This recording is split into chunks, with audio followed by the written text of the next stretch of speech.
Hello guys. तो मैं आज आपको बताने वाला हूँ कि नीट का एग्ज़ाम कुछ दिनों में होने वाला है। ज़्यादा नहीं, 10 या 12 दिन बचे हुए नीट का एग्ज़ाम आने के लिए। 5 मई को नीट का एग्ज़ाम है। सो कुछ लोग होते हैं जिन जो लोग फर्स्ट टाइम नीट का एग्ज़ाम दे रहे होते हैं, जिन्होंने अभी बोर्ड्स के एग्ज़ाम दिए हैं, वो फर्स्ट टाइम नीट का एग्ज़ाम देने होते हैं। उनको नहीं पता होता कि नीट का एग्ज़ाम कैसे होता है, क्या स्ट्रेटेजीज़ होती हैं जिनको फॉलो करना चाहिए, क्या चीज़ें होती हैं नीट के एग्ज़ाम में, कितने टाइम का होता है, कितने टाइम में करना होता है। तो नीट का एग्ज़ाम जो होता है वो होता है 3 घंटे 20 मिनट का टोटल। इन टोटल 3 घंटे 20 मिनट का एग्ज़ाम होता है। 200 क्वेश्चंस आते हैं, ठीक है? उसमें से वो 50-50 क्वेश्चंस चारों सब्जेक्ट के होते हैं, botany, zoology, chemistry, physics, okay? उसके अलावा 35 क्वेश्चंस जो होते हैं वो ईच सेक्शन में कंपल्सरी होते हैं, जो कि हमें करने ही करने होते हैं। 15 क्वेश्चंस और होते हैं, जिसमें से 10 क्वेश्चंस कंपल्सरी होते हैं, हमको करने होते हैं। 5 क्वेश्चंस उन 15 क्वेश्चंस में से हम छोड़ सकते हैं। तो इन टोटल आपको 200 क्वेश्चंस में से 180 क्वेश्चंस करने होते हैं। 4 मार्क्स का एक क्वेश्चन होता है, -1 नेगेटिव मार्किंग होती है फॉर ईच क्वेश्चन। जो हम गलत करते हैं तो -1 होता है। उसके अलावा ये तो सब नीट की तैयारी कर रहे होते हैं, तो सबको ये सारी जनरल इन्फॉर्मेशन होती है, बट फिर भी मैंने आपको एक ब्रीफ दे दिया, छोटा छोटा 1 मिनट के अंदर सारी चीज़ें बता दी हैं। तो नीट का एग्जाम ऐसा होता है, इतने टाइम का होता है, इतने सेक्शंस होते हैं, इतने इतने क्वेश्चन होते हैं, इतने मार्क्स होते हैं, इतने नेगेटिव मार्क्स होते हैं। तो ये तो हुआ आपको ब्रीफ देना नीट के एग्ज़ाम के बारे में। और आगे बात आती है कि नीट का एग्ज़ाम कैसे करना चाहिए। नीट के एग्ज़ाम में 4 सेक्शंस होते हैं, बॉटनी, जूलॉजी, केमिस्ट्री, फिज़िक्स, ठीक है?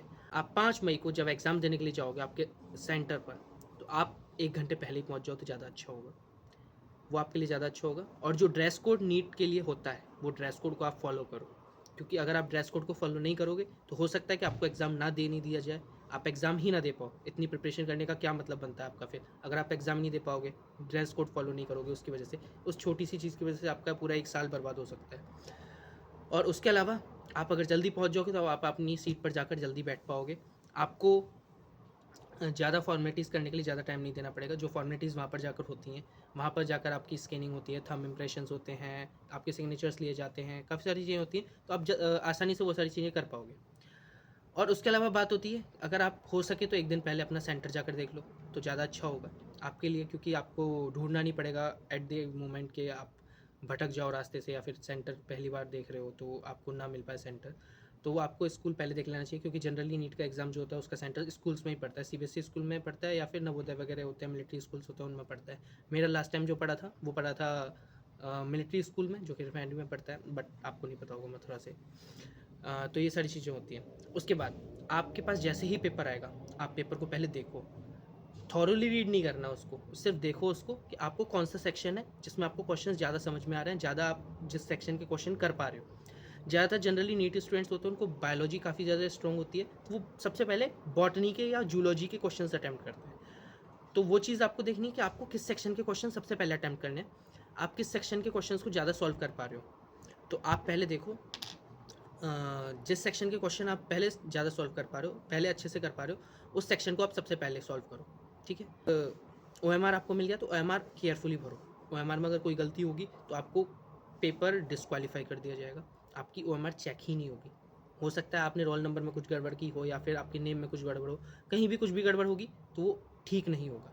वैसे ओएमआर जो आती है वो पेपर के साथ सील्ड आती है, तो उस पर प्रिंटेड चीज़ें होती है सारी। नीट के साथ जो ओएमआर आती है वो प्रिंटेड फॉर्मेट में आती है, उसमें सारी इन्फॉर्मेशन लिखी होती है, बट फिर भी आपको क्वेश्चन पेपर का नंबर वगैरह, सीरीज़ वगैरह, वो सारी चीज़ें लिखनी होती हैं, ठीक है?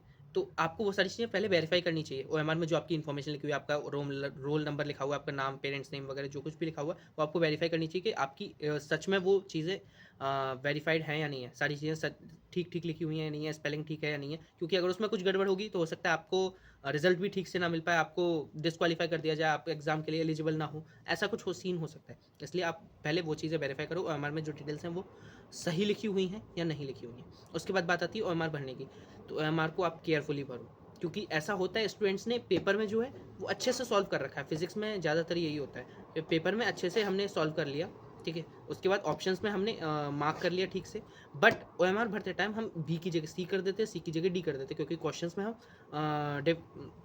में हम कंफ्यूज हो जाते हैं, ये इस क्वेश्चन का है या ये इस क्वेश्चन का है। तो वो वाली चीज़ होती है। ओएमआर आप ध्यान से भरो।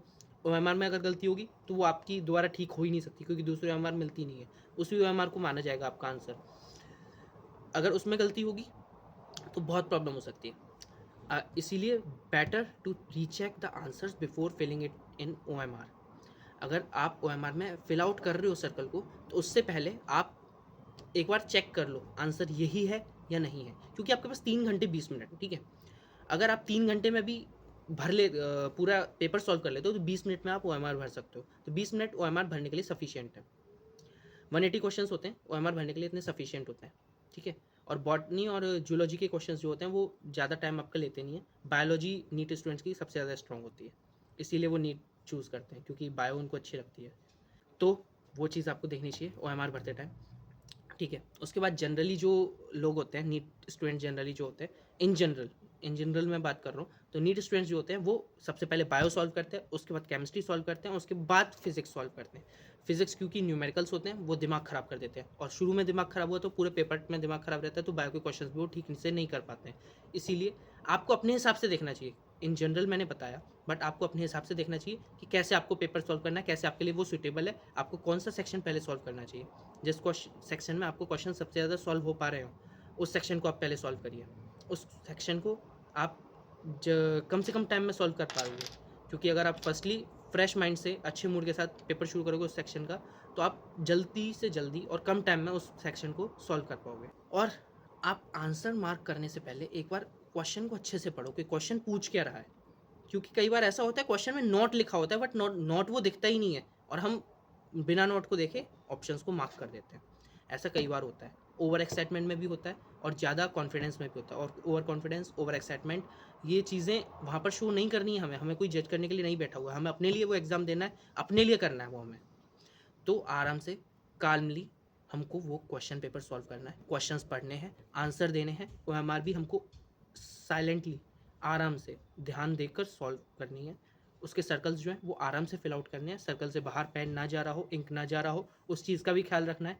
तो उस चीज़ का आप ध्यान रखिए, कोई भी जल्दबाजी नहीं है, आराम से सॉल्व करिए पेपर को, कुछ भी जल्दबाजी नहीं है, ओके। और आगे मैं आपको और इन्फॉर्मेशन देता हूँ ऐसे ही।